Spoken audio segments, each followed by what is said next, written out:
जब तक मिलो न तुम जीवन में शांति कहाँ मिल सकती मन में। खोज फिरा संसार सतगुरु एक तुम्हीं आधा।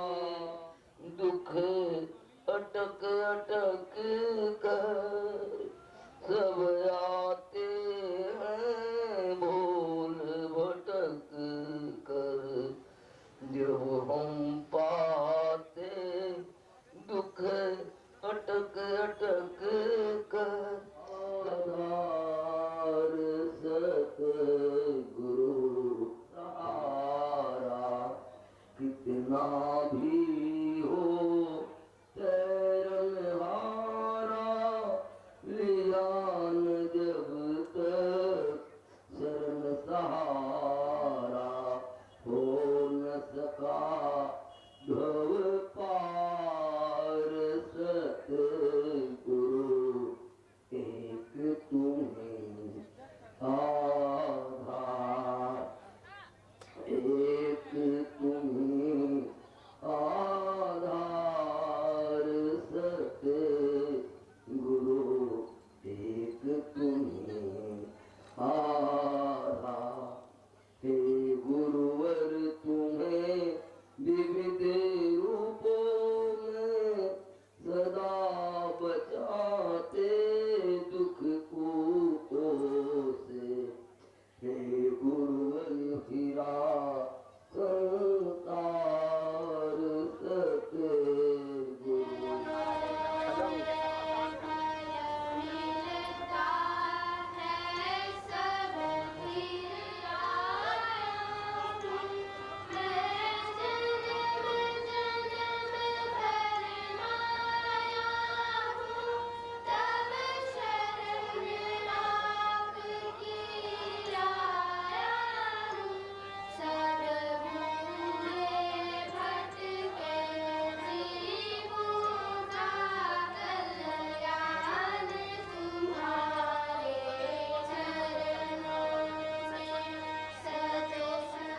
गुरु रूप साकार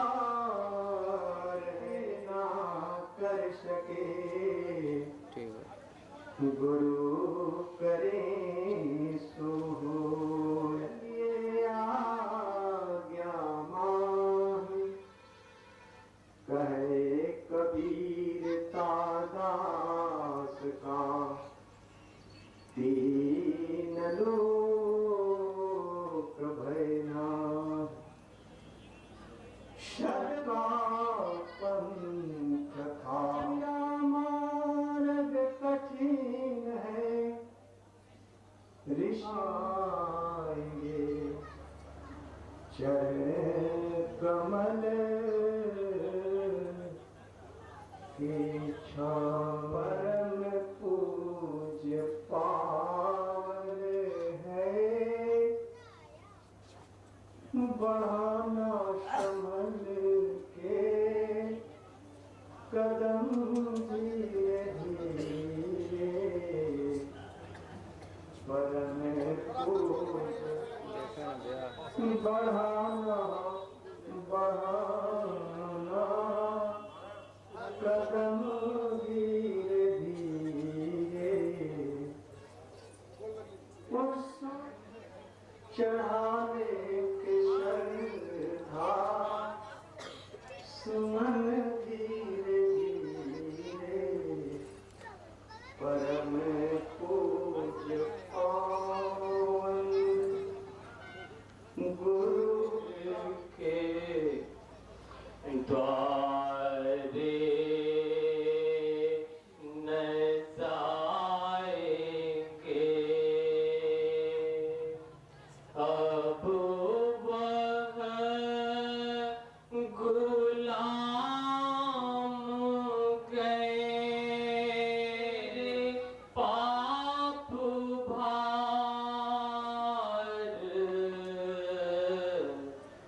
उबारे।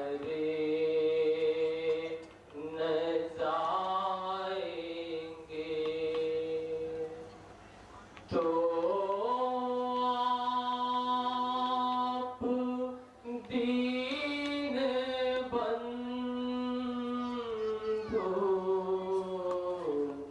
पुकारे न जाएंगे। खामोश हूँगा मैं अगर तू कह दे। खामोश हूँगा मैं अगर तू ये कह दे कि अब तुझ से बात की कभी तारे न जाएंगे। तो आप दीन बंधु पुकारे न जाएंगे। तब तक न चरण आपके संतोष पाएंगे। यमुना किनारे नैनों में आन समा जाना। नटवर नंद दुलारे बहुत जगह मैं तुमसे हारा।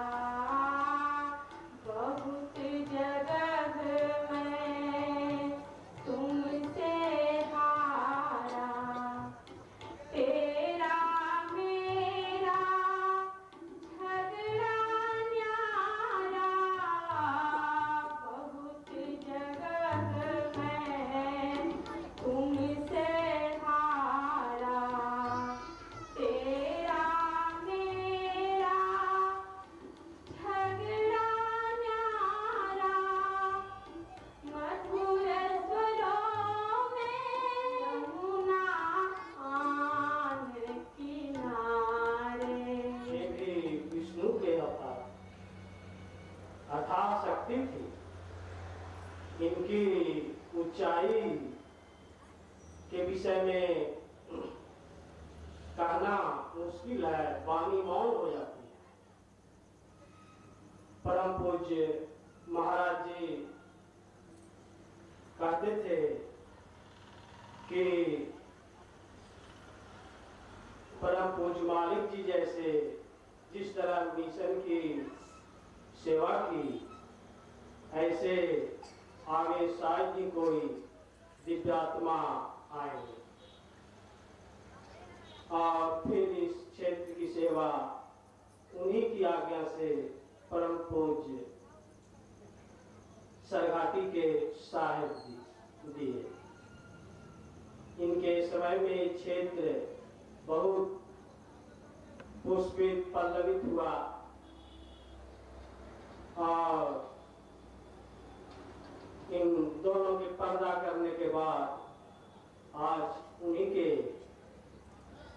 ब्लड कहिए, खून कहिए, उनके सुपुत्र परम पूज्य मुकुल भाई साहब हम लोगों को उद्धार करने के लिए आए हुए। परम पूज्य महाराज जी अपने साहित्य में लिखा है कि उनके जो वालिद होते हैं उनके सूक्ष्म शरीर ही होते हैं और इनकी उसी तरह होनी चाहिए जिस तरह परम पूज्य जब समर्थ गुरु संत पर्दा करते हैं तो हम लोग कुछ समय के लिए मान लेते हैं कि वो अब नहीं रहे। लेकिन परम पूज्य महाराज जी ने अपने साहित्य में लिखे हैं कि ऐसे जो साधक मान लेते हैं और अपनी मनमानी करते हैं कि ईश्वर की कृपा कि हम सबको अपने सारे में गिरा दिया और एक बैठने का शौक हम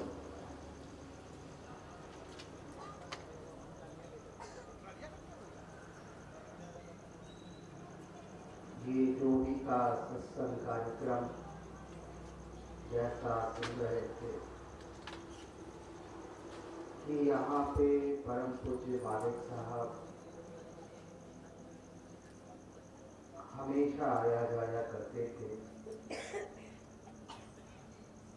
और परम पूज्य डॉक्टर चाचा जी साहब जी और साथ साथ वो इस तमाम स्थान को जागृत किए, गुरु महाराज की संदेश को लोगों के बांटा, अभूतपूर्व थे। उनके चरणों में भी कोटि कोटि नमन। हम सबको अपना आशीर्वाद और प्यार।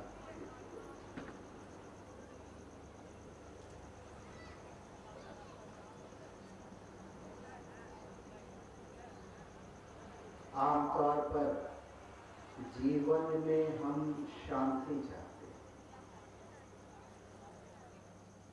कि किसी भी बस हम शांत रहें, लेकिन किसी न किसी रूप में ये अशांति हमें आकर के घेर लेती है और तोड़ देती है।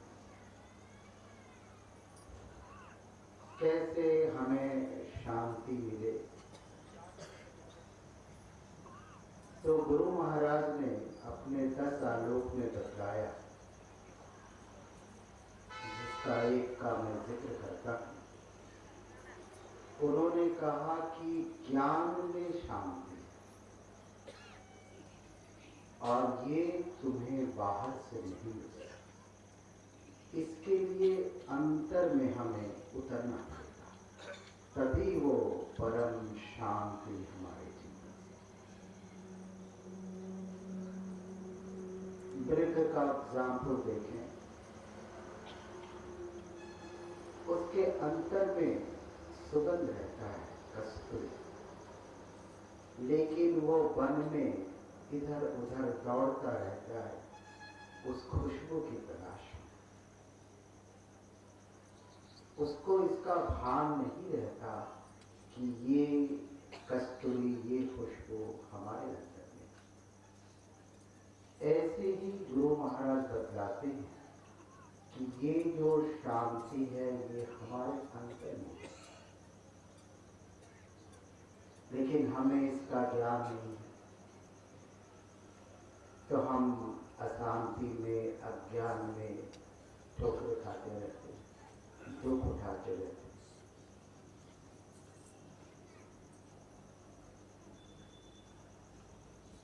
तो इसके लिए जब हम गुरु के सानिध्य में जाते और उनके प्रकाश को ग्रहण करते तो ये चीजें हमें साफ साफ दिखाई पड़ने लगती हैं।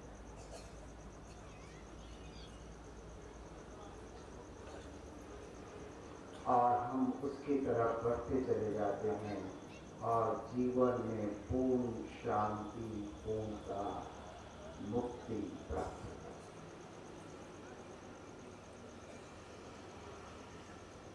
परंतु छोटे भैया ने एक बहुत ही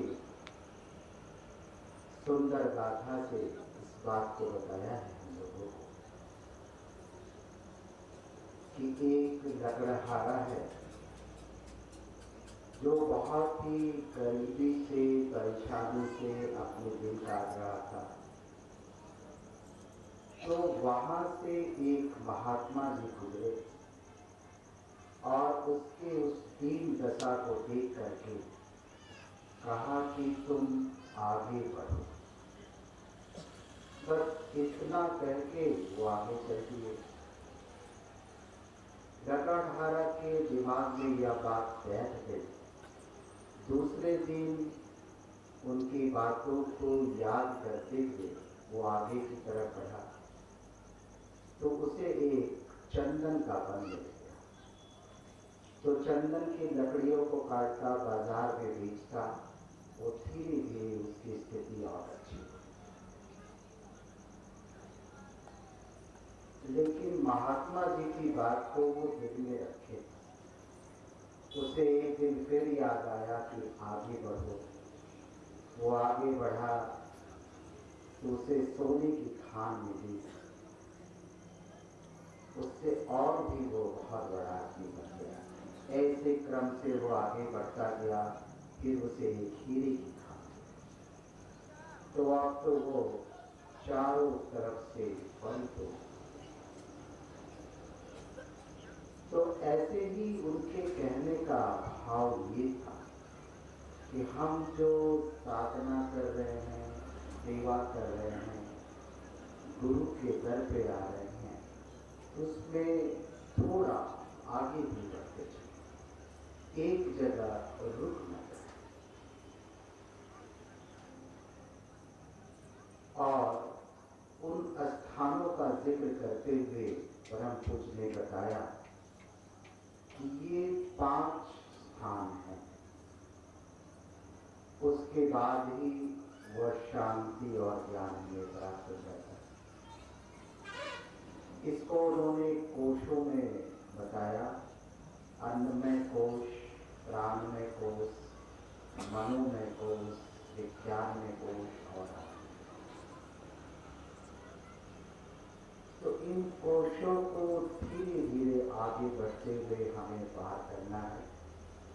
और तभी वो शांति, वो आनंद, वो ज्ञान, वो प्रकाश हमारे अंदर में वो एक ऐसी स्थिति आ जाएगी जहाँ न कुछ कहना शेष रहेगा, न जानना शेष रहेगा, न पाना शेष। एक आनंद की अवस्था में उतरे। सत्संग समाप्ति के बाद उन्होंने कहा कि आप मुझे अपना शिष्य बना दें और मैं इसी स्थिति में हमेशा रहना चाहता हूँ। बोले अभी इस स्थिति में रहने का तुम्हारा वक्त नहीं है। अभी कई जन्मों के बाद ये चीज तुम्हें करनी है। और वही फिर राजकुमार सिद्धार्थ के रूप में जन्म लेते हैं और ज्ञान। तो एक आशीर्वाद महात्मा दीपंकर ने उन्हें किया था, एक स्पर्श उन्होंने। ऐसे ही परम पूज्य मालिक साहब, पूज्य डॉक्टर चचा जी साहब जी, हम सबको एक स्पर्श, एक मार्ग, एक सहारा, एक आकर्षण देते हैं।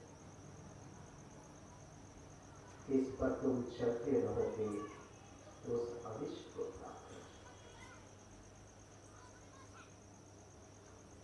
परम पूज्य पंडित जी महाराज कहते हैं कि याद का उल्टा दया है।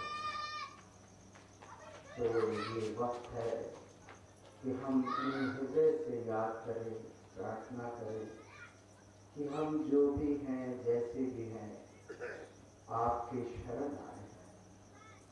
आप हम सब पर अपनी अहित। गुरु महाराज ने कहा कि इसके लिए मैं एक बहुत ही सरल साधना कर, उसी साधना को सवेरे और शाम हम करते रहें तो जीवन का अनुभव खुद कहता है। उसी साधना को हम और आप इस समय करेंगे। जो भी नए भाई बहन यहाँ पहली बार बैठ रहे हैं, निवेदन है कि आप कोई भी पूजा पाठ या मंत्र जाप करते तो उसे आगे या पीछे कर देंगे। इस समय एक सहज आसन में है, ऐसे आसन में जिसमें 25-30 मिनट हम सुखपूर्वक बैठे। स्थिर सुखम आसन। और बैठने के पश्चात अपने नेत्र को हल्के से बंद कर दें और ऐसा देखें कि सामने से परमात्मा का प्रकाश आ रहा है, हमारे हृदय में भर रहा है। सारा हृदय परमात्मा के प्रकाश से प्रकाशित हो रहा है। हम इस प्रकाश में लय हो रहे। एक बार पुनः निवेदन, एक सहज आसन में बैठ जाएं, नेत्र को हल्के से बंद कर दें और ऐसा देखें कि सामने से परमात्मा का प्रकाश आ रहा है, हमारे हृदय में भर रहा है। सारा हृदय परमात्मा के प्रकाश से प्रकाशित हो रहा है। हम उस प्रकाश में लय हो रहे। इस बीच सत्संग की प्रार्थना होगी। गुरु बनना और इस स्थिति जो भाई बहन कह सकते हैं एक स्वर में कर्मण करना, और जो नहीं कह सकते प्रारंभ से प्रार्थना के समाप्ति के बाद ध्यान चलता रहेगा। जब आपसे निवेदन करें तभी अपने आप को खोलें और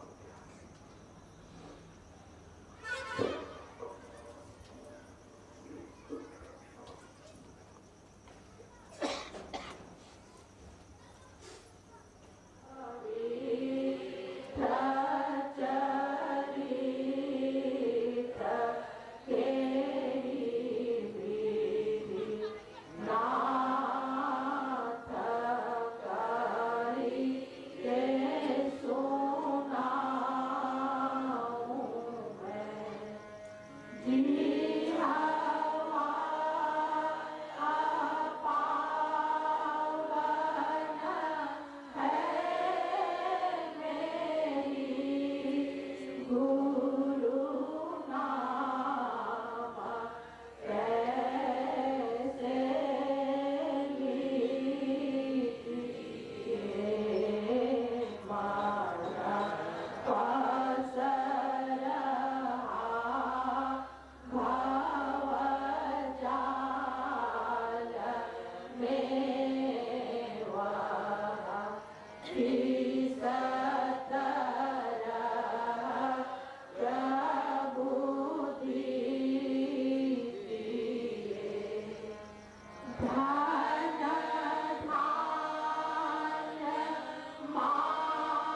कर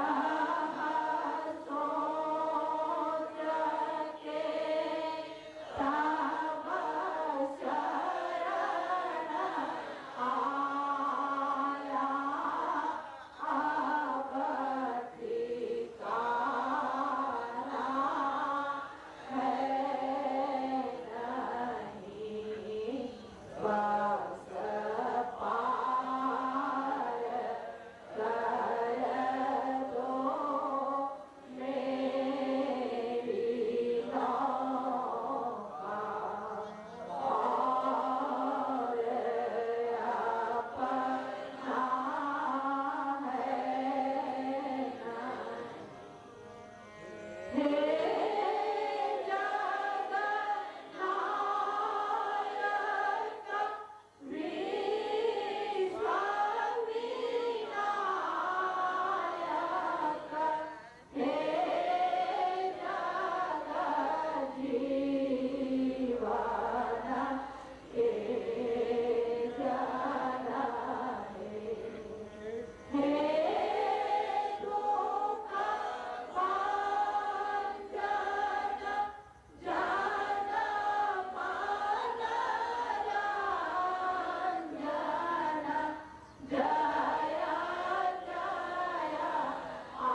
महाराज साहब के दिव्य दरबार में बैठे हुए हैं और यहाँ की जो यह साधना अभी हम सबों ने किया और यहाँ जो यह सत्संग समारोह का आयोजन किया गया है, ये भी उनकी ही प्रेरणा व सहयोग की कृपा की वजह से है।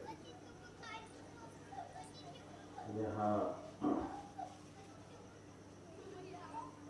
के जितने भी सत्संगी भाई हैं, सभी के मन में विचार आया कि यहाँ पूज्य भैया जी को बुला के हम लोग उनके सानिध्य में सत्संग करें ताकि हम सही सही तरह से साधना को सीख सकें, समझ सकें और आत्मपथ पे आगे बढ़ सकें। जब परम पूज्य अमित भैया जी ने कहा कि सिरघाटी के आसपास के क्षेत्रों में भी सत्संग का आयोजन किया करो, वहाँ पे भी जाया करो, तो जब जो भी ध्यान में आया, क्योंकि यहाँ के जो पुराने सत्संगी सब हैं, सब अपने ही परिवार के जैसे ही हैं। बचपन से उन लोगों को आते जाते देखा है, ये लगा कि ये अपना ही घर है, यहाँ सत्संग किया जा सकता है। और आदरणीय यदु बाबू के घर पे यहाँ पे प्रत्येक माह के तीसरे शुक्रवार को मासिक सत्संग का आयोजन किया जाता है। गुरुजनों का आशीर्वाद और कृपा है, धीरे धीरे लोग सत्संग को समझ पा रहे हैं। इस जगह पे जो यह डूबी चौराहा है, यहाँ पे अगर खड़े होकर थोड़ा देर देखें तो चारों तरफ सिर्फ अफरा तफरी मचा हुआ है। ये ऐसा जगह है जहाँ से आप कलकत्ता, दिल्ली कहीं भी जाना चाहें, बनारस, पटना, गया, सब तरफ का रास्ता मिलता है और यात्री सभी क्षेत्रों में जाने के लिए व्याकुल और परेशान रहते हैं। आपाधापी मचा हुआ है। पर एक बार ऐसे ही यहाँ पे मैंने महसूस किया, इतने लोग सब परेशान हैं, बात करने की भी लोगों को फुर्सत नहीं, सब अति व्यस्त हैं। पर इतना आपाधापी के बाद भी क्या हमें जीवन में शांति प्राप्त हो पाया? क्या हम प्रसन्न हो सके? क्या हम अंदर से पवित्र हो सके? बाहर तो हम दिखावा कर सकते हैं, लेकिन हम खुद अपने आप के नजरों में तो क्या है, ये तो पता चल ही जाता है। इतना भाग दौड़ से क्या हमें वह खुशी, वह शांति मिल पाता है जहाँ हमें पहुँचना है? क्या हम वहाँ तक पहुँच सके? ऐसे ही एक कथा है कि एक राजा को स्वप्न आया। स्वप्न में यमराज आए और उसको कहे कि कल संध्या पहर तुम्हारी जिंदगी की अंतिम सांझ है,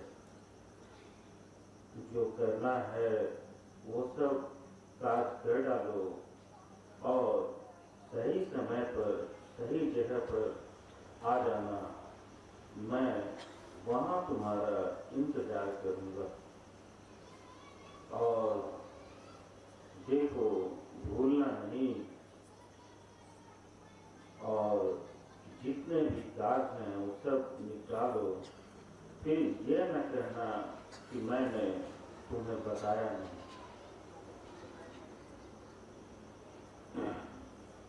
राजा का जब नींद टूटा तो बड़ा ही व्याकुल हो उठा। कुछ समझ में नहीं आ रहा था कि क्या किया जाए, स्वप्न है, विश्वास करें या ना करें।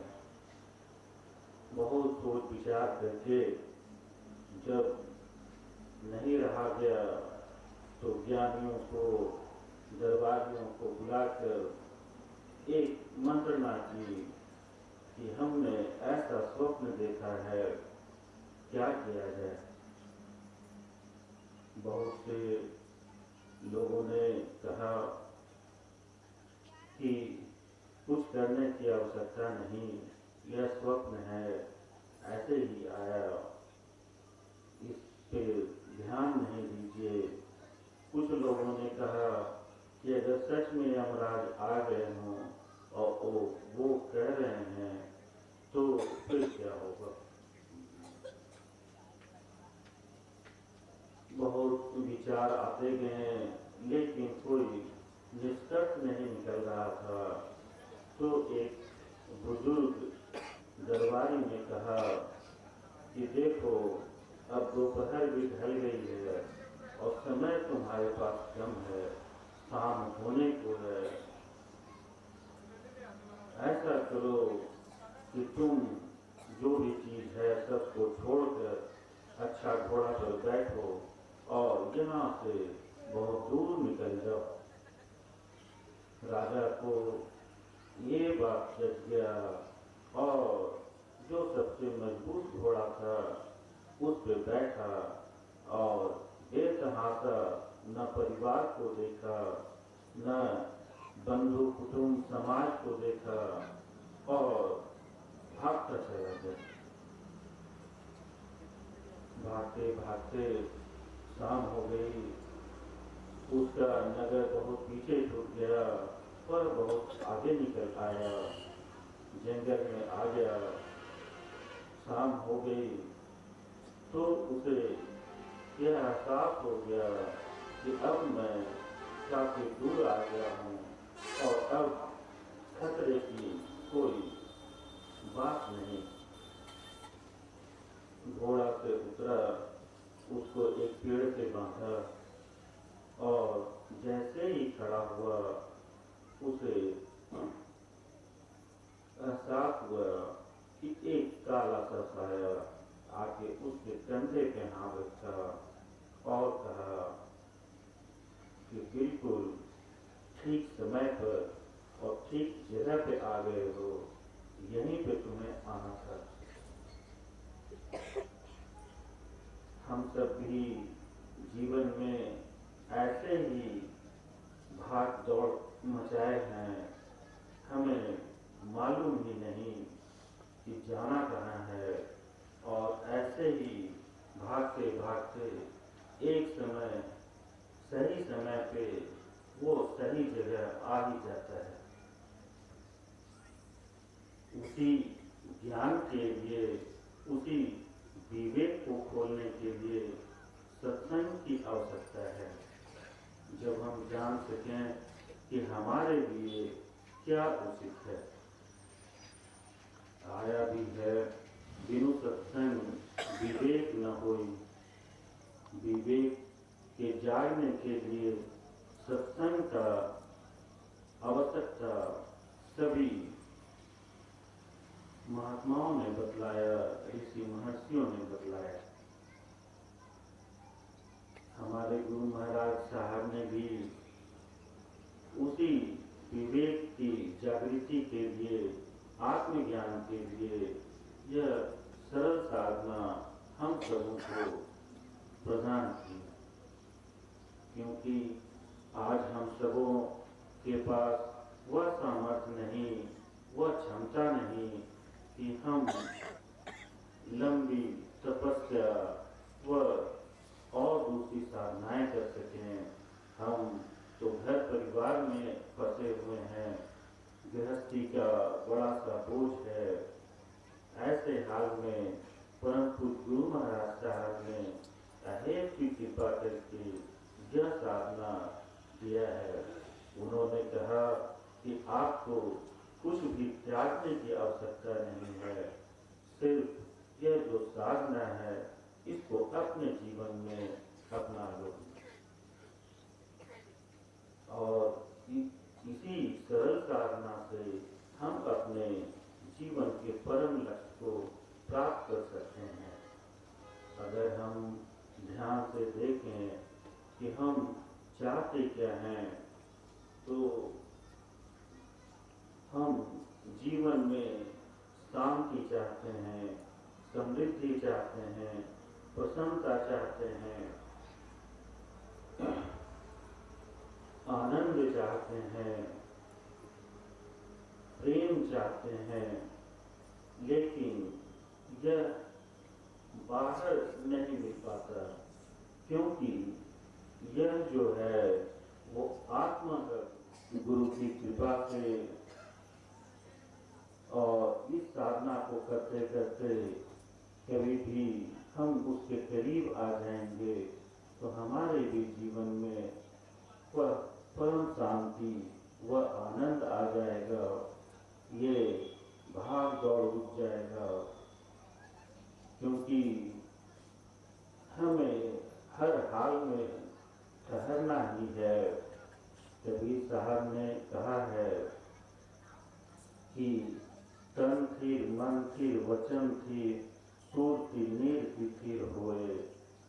हमें रुकना ही होगा, अपने आप को देखना ही होगा कि क्या सही और क्या गलत है। स्वाध्याय भी हम सब इसी के लिए करते हैं, ताकि हम अपने आप को देख सकें कि हमारे अंदर कहाँ पे कमी है। लीन, समाधि और प्रज्ञा, बस तीन चीज ही उन्होंने बतलाया और उसी पे उनका ध्यान टिका हुआ है। शील कहते हैं सद्भाव को, हमारे व्यवहार को, हमारा व्यवहार हर समय उचित होना चाहिए। हमें अपने व्यवहार और कर्तव्यों पे हमेशा निगाह रखना चाहिए। और समाधि व ध्यान, यह सबसे सरल क्रिया है जिसे अभी हम सबों ने किया, और इसी क्रिया को करते रहने से इसी जीवन काल में कभी न कभी हमारी भी प्रज्ञा जाग जाएगी और उस चैतन्य से हम सब एक रूप हो सकेंगे। परम पूज्य साहब बराबर कहा करते थे कि अगर आप कोई और विशेष पूजा पाठ व क्रिया नहीं करते तो किसी विशेष क्रिया में पढ़ने की भी आवश्यकता नहीं है। जो भी नए भाई यहाँ पे आए हैं, पूज्य भैया जी आए हुए हैं, अपना कोई भी शंका हो तो इनसे कह सकते हैं, इनसे मिल सकते हैं और इस सरल साधना में लग जाइए। समय बहुत कम है, सोच से विचार से रहने से केवल वक्त ही जाया होता है। हमारे सत्संग के पूर्व पुरुषों ने कहा कि यहाँ की जो साधना है वो एकदम प्रैक्टिकल है, इसको करके देखने की आवश्यकता है। आज हम यह साधना करेंगे पूर्ण श्रद्धा और विश्वास से, तो आज ही उसका फल मिलता है, आज का कल नहीं होगा।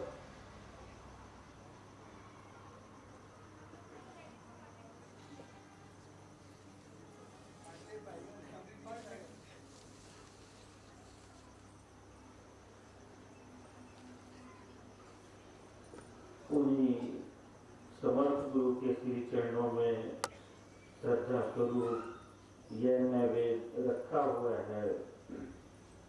हम सब मिलकर उनसे प्रार्थना करें कि प्रभु यह नैवेद्य स्वीकार कर लीजिए और हम जैसे भी हैं आपके हैं, हम सबों को भी स्वीकार कर लीजिए। गुरु महाराज सब पर कृपा करें, इस नैवेद्य को स्वीकार करें।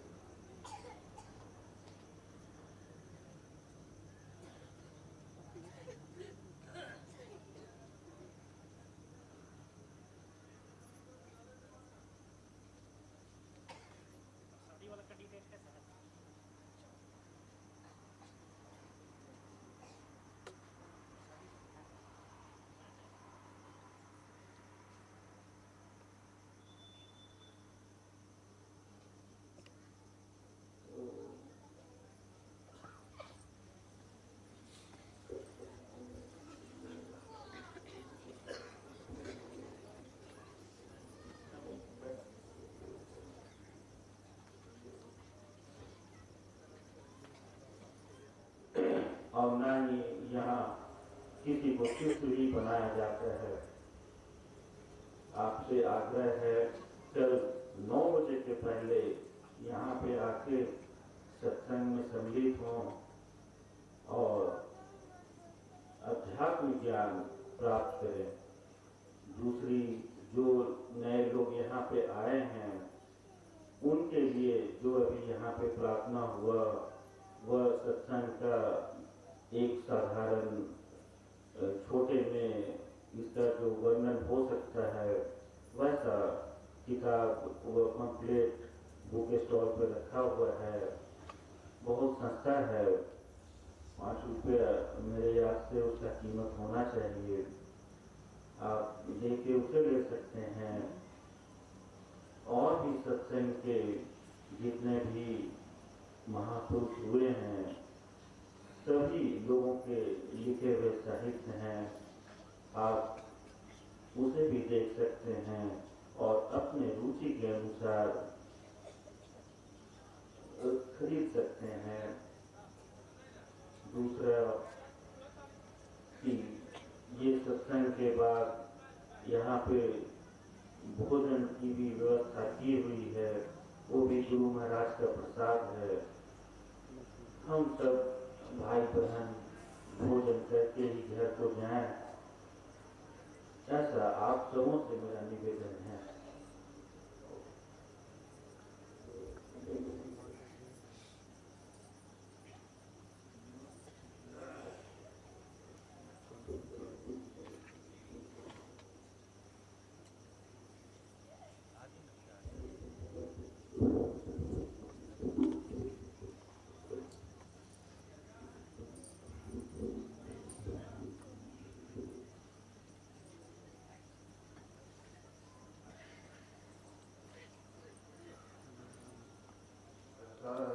जो तुमने ठुकरा दिया मेरे आका, जो तुमने ठुकरा दिया, फिर बता तेरे साये किधर जाएंगे, ये समझ कर तेरे दर पे आए हैं हम, ये समझ कर तेरे दर पे आए हैं हम। हज़रते दीद के दीवाने हैं हम, रूह रोशन से पर्दा हटा दे जरा, हज़रते दीद के दीवाने हैं हम, रूह से रोशन से पर्दा हटा दे जरा, रुख से रोशन से पर्दा हटा चौका दे सवर जाएंगे, यह समझ कर तेरे दर पे आए हैं हम। अपना कोई नहीं गम के मारे हैं हम, अपना कोई नहीं गम के मारे हैं हम, आपके दर पर याद लाए हैं हम, आपके दर पर याद लाए हैं हम। अपना कोई नहीं गम, आपका नाम ले ले मर जाएंगे, होगी गाहे करम वरना चौखट पे हम। आपका नाम ले ले मर जाएंगे, ये समझ कर तेरे दर पे आए हैं हम, यह समझ कर तेरे दर पे आए हैं हम। यहाँ बिगड़े मुकद्दर सवर जाएंगे, यह समझ कर तेरे दर पे आए हैं हम। भर दे झोली मेरी दीदी की दे, मेरी बिगड़ी बना सदे कहे हुस्न के, मेरी बिगड़ी बना सद कहे हुस्न के। तेरे दर से अगर खाली उठेंगे हम, तेरे दर से अगर खाली उठेंगे हम। ताना देगा जमाना किधर जाएंगे, तेरे दर से अगर खाली उठेंगे हम। ताना देगा जमाना किधर जाएंगे, यह समझ कर तेरे दर पे आए हैं हम, यह समझ कर तेरे दर पे आए हैं हम। यहाँ बिगड़े मुकद्दर सवर जाएंगे, यह समझ कर तेरे दर पे आए हैं हम, यह समझ कर तेरे दर पे आए हैं हम। यहाँ बिगड़े मुकद्दर सवर जाएंगे, मेरे आका अगर तूने ठुकरा दिया, मेरे आका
मुझे अपना